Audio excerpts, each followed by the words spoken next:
Kembali ke tahun 83, aku menjadi kaya dengan menjual ikan di rumah sakit. Wah, sup ikan karper, ini sangat bergizi. Ya, baik untuk operasi maupun melahirkan. Sup ikan karper adalah yang terbaik. Menyehatkan tubuh, hangat dan harum, yang terbaik. Memang bagus, tapi di musim dingin ini.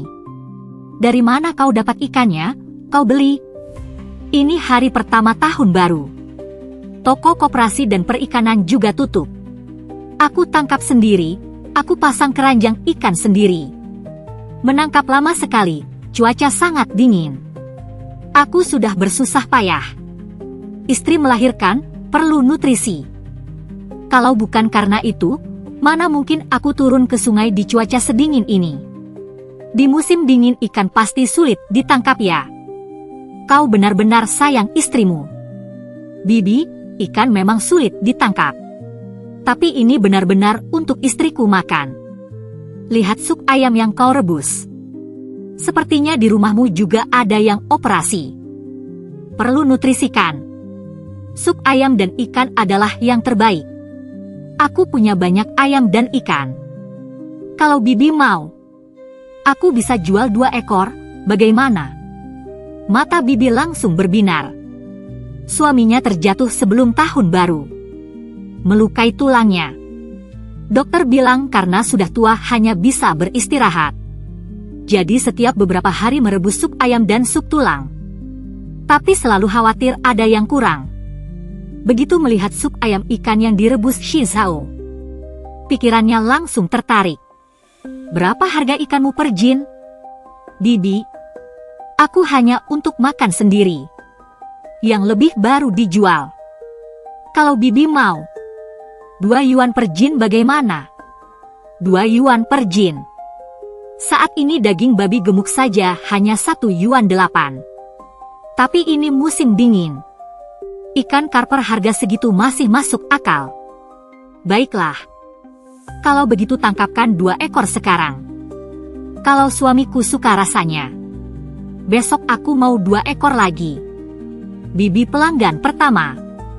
Silakan pilih dulu. Bibi langsung memilih tanpa sungkan. Dia memilih 2 ekor ikan yang paling besar dan gemuk. Memasukkannya ke dalam baskom yang dibawanya. Bagaimana cara menimbangnya? Tapi Shizao langsung mengulurkan tangan. Mengangkat ikan dengan tangannya. Dia menimang-nimang lalu menggantinya dengan yang lain. Kemudian menaruhnya di baskom dan berkata pada Bibi. 2 ekor ikan ini beratnya 3,6 jin. Kalau tidak percaya, pergi saja ke gang di depan. Ke warung mie paling ujung untuk ditimbang. Saya hitung 3,5 jin saja untuk Anda. Kemampuan menimbang Shizao di kehidupan sebelumnya. Dipuji semua orang. Tapi hanya dia yang tahu. Semua ini didapat dari pelajaran darah dan air mata. Sekarang terlahir kembali dan berguna lagi. Hatinya dipenuhi perasaan kompleks. Baiklah, saya akan pergi. Kalau kurang, kamu harus ganti rugi. Pasti lebih, tidak akan kurang. Tenang saja. Bibi baru membawa baskomnya pergi. Saat Shizao meletakkan baskom di dalam botol, banyak orang mulai memperhatikan. Beberapa ibu-ibu paruh baya yang sedang memasak menengok. Langsung melihat ikan di baskom Shizao. Kamu mau jual semua ikan ini? Ikan grass carp ini. Kalau dimasak kecap, pasti enak. Dijual. Semuanya satu harga. 2 yuan per jin. Begitulah cara berdagang. Keramaian ditambah barang langka. Orang-orang langsung bertambah banyak. Sekelompok orang berdesakan menengok dan berebut. Tak jauh dari sana, Bibi kembali membawa baskom. Bahunya penuh keringat. Wajahnya juga memerah antara senang dan terkejut. Kak, kalian lihat dia hebat kan? 3,6 jin. Benar-benar pas, tidak lebih tidak kurang. Hei, seumur hidupku, belum pernah kulihat orang yang tangannya seakurat ini. Semua orang di sekitar sangat terkejut. Masih muda tapi tangannya sangat akurat. Bahkan pedagang seumur hidup mungkin tidak bisa seperti itu. Shi Zhao hanya dengan hormat menerima ikan yang diberikan dan membolak-baliknya. Yang ini 1,5 jin. Kalau tidak percaya, bisa ditimbang di rumah. Pasti lebih, tidak kurang. Kalau kurang saya ganti 2 kali lipat. Orang-orang langsung merasa senang. Anak ini pandai berbisnis. Bibi di sana sudah mengeluarkan uang. Katanya hitung 3,5 jin. Ah, coba lihat. 7 yuan. Tidak kurang. Shi Zhao menerimanya dan hati-hati memasukkan ke saku. Orang-orang yang mengenal Bibi itu langsung memutar matanya. Ini Nyonya Su dari Jalan Mingzu di selatan kota. Dia punya toko jahit dan sangat cerdik. Kalau dia bilang tidak salah, pasti akurat. Seketika semua orang tanpa bicara. Dengan senang hati membayar. Setengah jam kemudian baskom kosong. Saku Shi Zhao penuh menggelembung. Beberapa orang yang datang belakangan belum kebagian dan sangat kecewa. Besok akan kutangkap lagi. Ikan segar semua. Menjelang tahun baru. Makan hotpot talas. Dengan tahu. Pasti enak. Aku belum dapat hari ini. Baik. Malam ini aku pulang dan menangkap. Besok pagi akan kuantar. Kalian pasti bisa makan siang. Saat Shi Zhao kembali ke ruang rawat, Tian Xiufen sedang tertidur di tepi tempat tidur. Dia melihat keluar jendela. Sudah jam 7. Langit mulai gelap. Aku harus pulang sebentar. Besok pagi akan kembali. Sekarang, di luar sangat dingin. Kamu baru sebentar di sini. Sudah mau pulang lagi. Jalan pegunungan gelap sulit dilalui. Kamu sendirian. Jangan khawatir tentang aku. Ini uang dari ikan hiu. Total 27 yuan 6 jiao. Kamu. Dia tidak bisa mengucapkan kalimat lengkap. Di gang luar, rumah paling ujung. Yang ada meja persegi 8 di depan pintunya. Mereka menjual makanan. Kamu tidak boleh keluar. Minta orang lain membelikannya untukmu. Cukup beri beberapa jiao untuk ongkos. Aku akan mencari uang. Kamu dan ibu jangan sampai sakit. Musim dingin sangat dingin.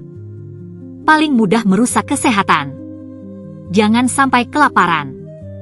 Lin Muyu menatap 20 yuan yang diselipkan ke tangannya. Matanya entah sejak kapan mulai berkaca-kaca. Setahun ini, dia sudah terlalu sering menangis. Dia pikir air matanya sudah habis.